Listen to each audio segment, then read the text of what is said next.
Sains Komputer Tingkatan 5, Bab 1 Pengkomputeran. Hari ini kita akan masuk satu subtopik yang baru, iaitu 1.3 Gate Logic. Boleh rujuk di dalam buku teks muka surat 39. Litar elektronik di dalam komputer dibina dengan beribu-ribu gate logic. Gate logic merupakan blok binaan asas litar bersepadu. Gate logic akan mempunyai dua input dan satu output. Gate logic menerima input dalam bentuk perduaan, iaitu terdiri daripada kosong ataupun satu, dan juga menghasilkan output dalam bentuk perduaan, kosong dan juga satu. Logik perduaan menggunakan dua keadaan, iaitu bagi nilai kosong, ia menandakan tiada arus ataupun arus rendah. Bagi nilai satu, ia menandakan terdapatnya arus ataupun arus tinggi dalam sistem elektronik digital. Kita akan masuk kepada subtopik 1.3.1, pengenalan kepada litar bersepadu. Tajuk ini boleh rujuk dalam buku teks muka surat 39. Litar sepadu ataupun kita panggil sebagai integrated circuit yang kita ringkaskan sebagai IC merupakan litar elektronik yang terdiri daripada gabungan pelbagai komponen elektronik yang terdiri daripada transistor, perintang, diod dan kapasitor yang perlu untuk melaksanakan pelbagai fungsi gate logic. Gambar rajah ini menunjukkan beberapa komponen elektronik yang digabungkan di dalam integrated circuit ataupun kita panggil IC. Ini adalah IC. Penggunaan litar bersepadu adalah sangat meluas pada masa sekarang. Sekarang ini pelbagai peranti-peranti elektronik sudah banyak menggunakan litar bersepadu. Antaranya kita ada contoh paling mudah adalah telefon bimbit, komputer, televisyen dan pelbagai peralatan elektronik yang lain. Berikut merupakan binaan yang terdapat pada litar bersepadu. Kita ada chip ataupun serpihan, kemudian kita ada perumah, lembaran emas dan juga pin. Kita akan lihat apa fungsi bagi setiap binaan-binaan ini. Yang pertama, kita ada serpihan ataupun chip. Boleh juga dipanggil sebagai chip mikro, merupakan satu kepingan silikon yang akan menempatkan gate-gate yang bersambungan menjadi satu litar yang lengkap dan dikecilkan beribu-ribu kali ganda daripada saiz asal. Manakala yang kedua, kita ada lembaran emas. Lembaran emas digunakan untuk menyambungkan serpihan pada pin-pin litar bersepadu. Maknanya dia menggabungkan, lembaran emas adalah menyambung chip-chip pada litar bersepadu. Yang ketiga, kita ada perumah plastik ataupun logam. Biasanya digunakan untuk melindungi serpihan agar tidak rosak, iaitu cover ataupun bekas luaran yang akan melindungi chip dan juga lembaran emas yang ada dalam litar bersepadu ni. Yang keempat, kita ada pin, iaitu semakin banyak pin pada litar bersepadu, semakin banyak fungsinya. Jadi pin-pin ini akan dihubungkan ke atas motherboard ataupun papan litar yang lain. Di dalam pembangunan litar bersepadu, ini adalah menunjukkan evolusi ataupun perkembangan litar sepadu dari mula kemunculan sehingga ke sekarang. Daripada 1961 sehingga 1966, kita ada jenis SSI, iaitu penyepaduan skala kecil. Kemudian diikuti pada tahun yang berikutnya dari 1967 sehingga 1971, kita ada MSI, penyepaduan skala pertengahan.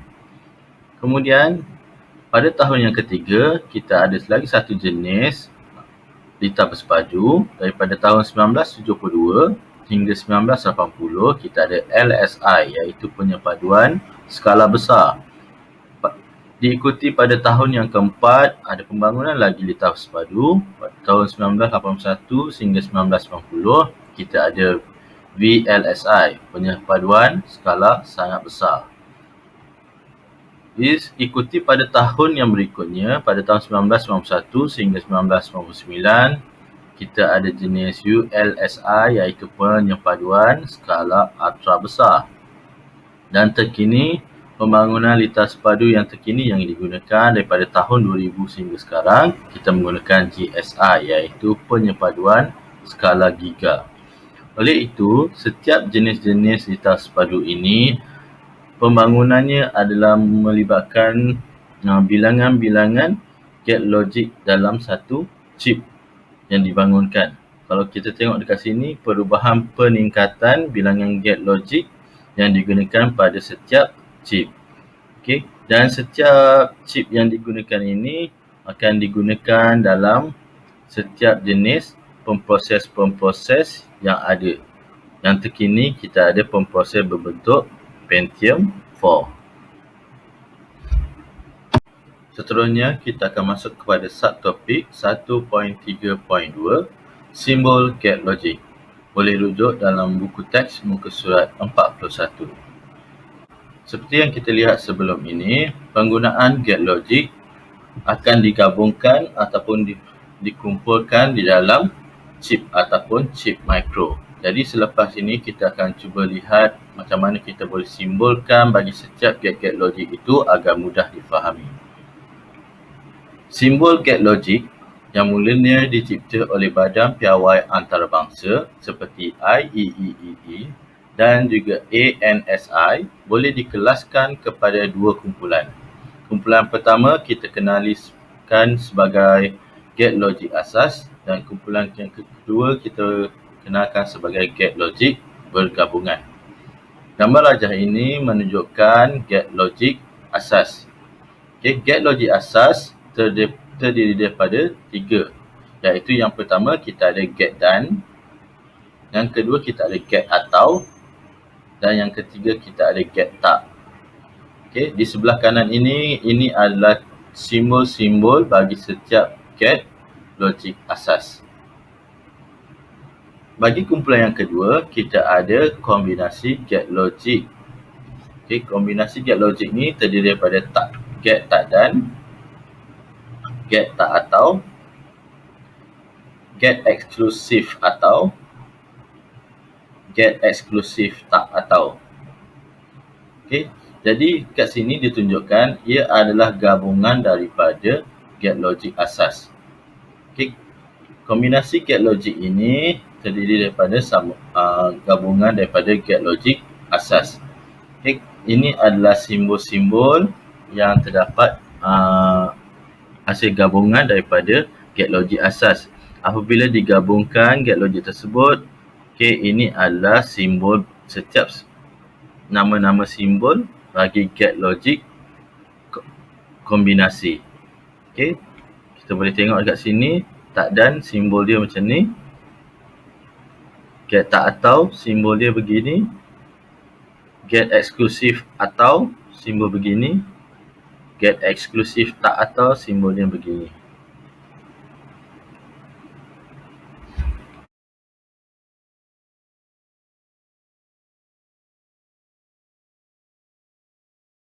Seterusnya kita akan masuk ke dalam subtopik 1.32, membina jadual kebenaran dan juga ungkapan boolean.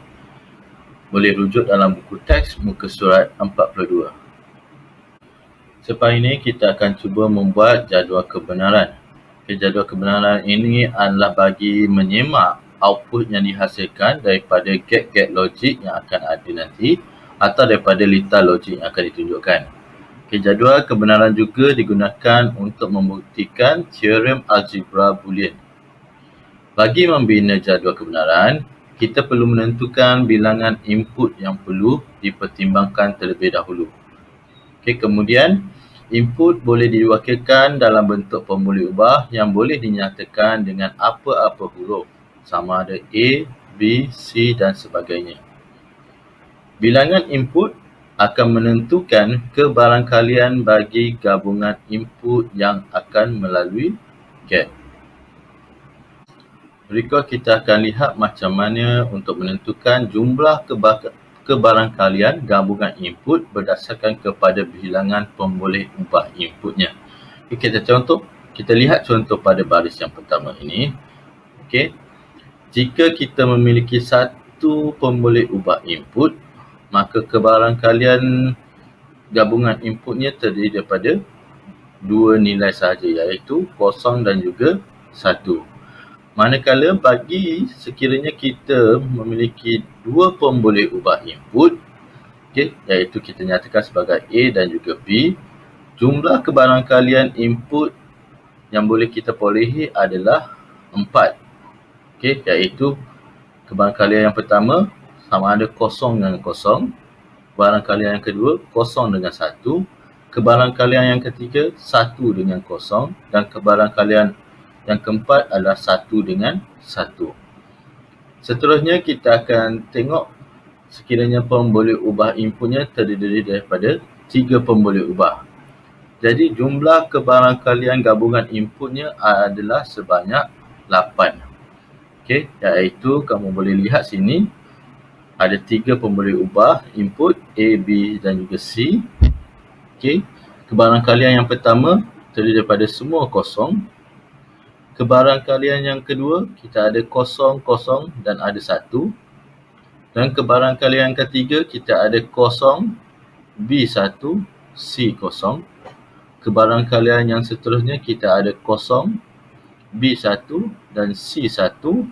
Kebarangkalian yang berikutnya, kita ada 1 dan juga 0, 0. Kebarangkalian yang seterusnya, kita ada 1, 0 dan juga 1. Kebarangkalian yang ketujuh, kita ada 1, 1 dan juga 0. Dan akhir sekali, kita ada kebarangkalian semua pemboleh ubahnya memegang nilai 1. Dekat sini ditunjukkan tiada satu pun kebarangkalian yang mempunyai sama pegangan nilai dia. Kemudian sekiranya kita ada bilangan pemboleh ubah sebanyak 4. Jumlah kebarangkalian inputnya kita akan dapat adalah 16. Kamu boleh lihat contoh gambar rajah ini.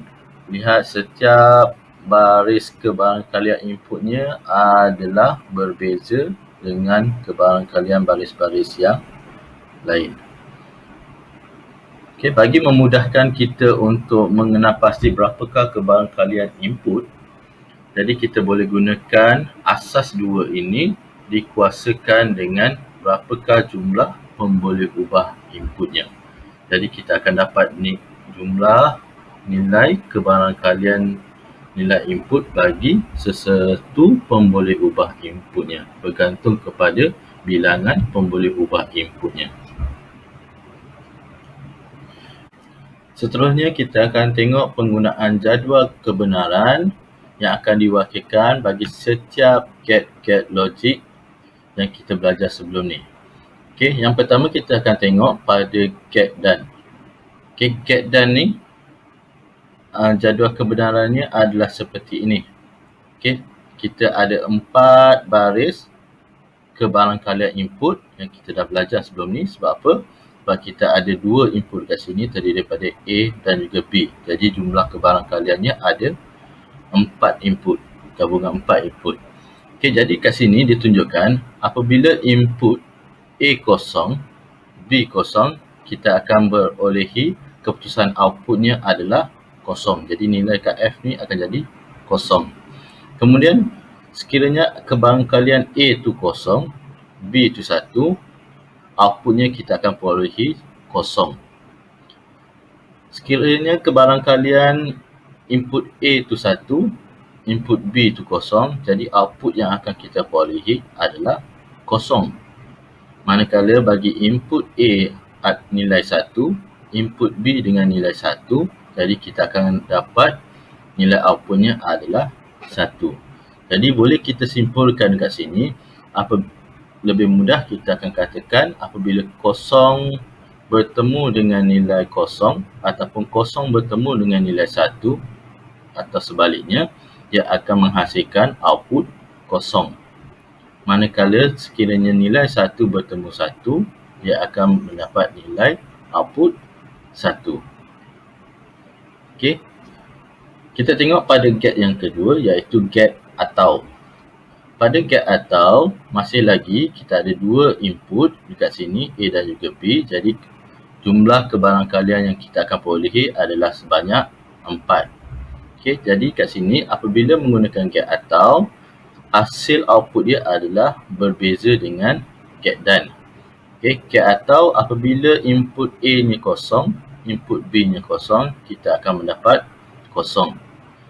Sekiranya input A nya kosong, input B nya 1, kita akan mendapat output 1. Sekiranya input A nya 1, input B nya kosong, kita akan mendapat output 1. Dan akhir sekali, sekiranya input A nya 1, input B nya 1, kita akan mendapat outputnya 1. Disimpulkan kat sini untuk lebih mudah difahami, berbeza dengan get dan. Tadi get dan apabila nilai kosong bertemu dengan 1 ataupun kosong bertemu dengan kosong, outputnya akan mendapat kosong. Okey, tetapi dalam get atau, apabila nilai 1 bertemu dengan kosong ataupun 1 bertemu dengan 1, dia akan mendapat nilai 1. Jadi kosong dengan kosong, dia akan mendapat nilai kosong. Okey, jadi kita akan cuba belajar faham macam mana get dan juga get atau bagi jadual kebenaran ni. Seterusnya bagi get tak. Okey, get tak ni kita panggil sebagai penyongsang. Okey. Jadi get tak ni, bila kita tengok kat sini ada satu nilai input iaitu A. Jadi bila kita dapat satu nilai input, kebarangkalian bilangan inputnya adalah 2. Okey, jadi bila nilai input A ni kosong, kita akan dapat nilai 1 output dia. Jadi jika input A nya 1, jadi kita akan dapat output kosong. Jadi dia bertentangan. Apa yang dimasukkan, dia akan keputusan dia adalah bertentangan dengan nilai yang dimasukkan tu. Okey, jadi ini adalah get logic asas. Okey, kita tengok pada bahagian ungkapan boolean ni. Okey, ungkapan boolean ni adalah bacaan penyataan bagi setiap get yang dinyatakan ni. Okey, contoh bagi get dan, kita akan sebut ungkapan booleannya sebagai F sama dengan A titik B. Tapi kita akan sebut sebenarnya A dan B. Dan tu kita letak sebagai titik ni. Okey, ataupun boleh juga kita sebut F sama dengan A darab B. Seterusnya kita ada get atau. Okey, ungkapan booleannya adalah F sama dengan A tambah B. Ataupun kita istilahkan sebagai A atau B. Okey. Berikutnya bagi get tak, ungkapan booleannya adalah F sama dengan A bar. Okey, garis di atas ni kita panggil bar. Jadi F sama dengan A bar.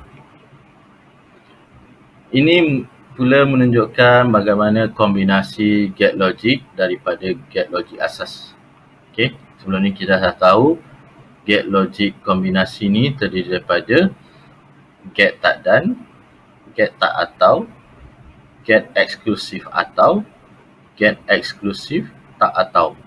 Okey, sama juga macam yang jadual kebenaran pada get logic asas. Kita akan tengok macam mana berapakah kebarangkalian input bagi setiap pemboleh ubah dia. Dapat dilihat dekat sini, kita tengok okey, dan juga atau ni masih lagi menggunakan simbol yang sama seperti get logic asas. Cuma penambahan di sini adalah kita nampak titik bulat ni. Okey, ini kita tengok pada yang get tak ni. Jadi apabila get tak ni menyongsangkan keputusan tersebut, jadi di sini pun kita akan simpulkan bahawa get tak dan juga get tak atau akan menghasilkan keputusan yang berbeza dengan get dan juga get atau ni. Okey, kita tengok sekiranya get dan ini menghasilkan nilai seperti ini, 0, 0, 0 dan juga 1. maka get tak dan dia akan menghasilkan nilai yang sebaliknya, iaitu 1, 1, 1 dan juga kosong. Okey, nampak bertentangan keputusan dia. Okey, kemudian kita tengok get tak atau ni dan bandingkan dengan get atau. Okey, bila get atau, kita dapat keputusan outputnya adalah 0, 1, 1, 1. Okey, bagi get tak atau, kita akan pantulkan balik keputusan dia kepada 1, 0, 0 dan juga 0. Okey, jadi lebih mudah bila kamu dapat belajar, fahami atau hafal get logik asas ni. Bagi get eksklusif tak atau ni, okey, kita boleh rujuk juga pada get logik asas bagi get atau ni. Okey, bila kita tengok keputusannya adalah, keputusan outputnya adalah lebih kurang sama seperti keputusan output bagi get eksklusif atau ni. Okey, cuma yang membezakannya adalah apabila dia bertemu antara nilainya, okey, dia akan jadi kosong. Okey, maknanya kita anggap je lah dekat sini bahawa kosong ni mempunyai kuasa kat sini. Kosong bertemu kosong akan dapat kosong, 1 bertemu 1 akan mendapat kosong. Okey, jadi ini adalah jadual kebenaran bagi get eksklusif atau. Bagi get eksklusif tak atau, okey, jadual kebenarannya adalah berbeza. Berbeza macam mana? Okey, jadi keputusan outputnya adalah bertentangan dengan keputusan eksklusif atau ni. Okey, kamu tengok yang atas ni dibandingkan dengan yang bawah ni.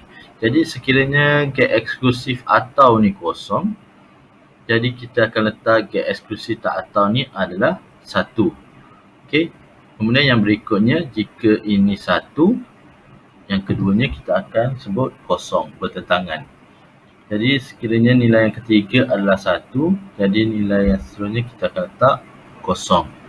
Dan akhir sekali kosong, sini nilainya outputnya adalah 1.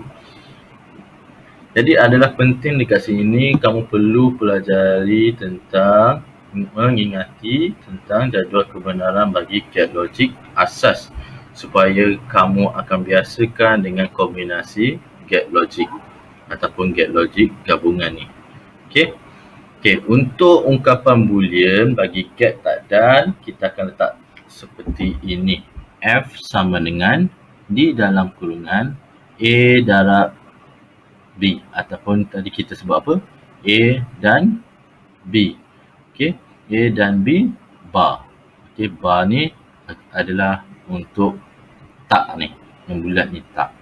Okey, kemudian untuk get tak atau, okey, kita akan gunakan ungkapan boolean F sama dengan A tambah B bar.